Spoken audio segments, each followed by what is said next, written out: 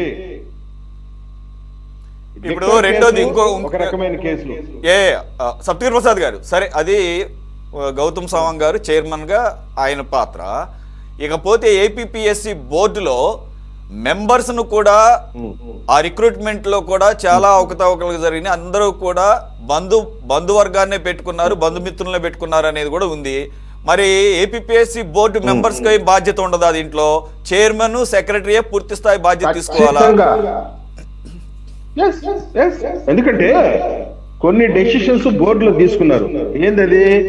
పేపర్లు strong room నుండి ఈ యొక్క రిసార్ట్స్ తరలించాలని బోర్డులో కూర్చొని డెసిషన్ తీసుకున్నారు. చైర్మన్ యొక్క అప్రూవల్ లేదు, దాంట్లో చైర్మన్ పర్మిషన్ లేదు. కోడి పందాలు ఆడేవాడు కూడా ఆంధ్రప్రదేశ్ పబ్లిక్ సర్వీస్ కమిషన్ లో మెంబర్ అయ్యాడు జగన్మోహన్ రెడ్డి హయాంలో. ఇది ఆంధ్రప్రదేశ్ పబ్లిక్ సర్వీస్ కమిషన్ కాదు, పొలిటికల్ సర్వీస్ కమిషన్ గా అయింది అది. కోడి పందాలు ఆడేవాడు, పేకాట ఆడేవాడు కూడా ఆంధ్రప్రదేశ్ పబ్లిక్ సర్వీస్ కమిషన్ లో మెంబర్ అయ్యాడు.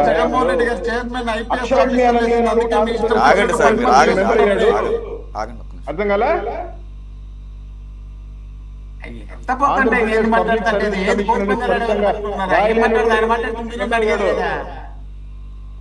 Right, okay.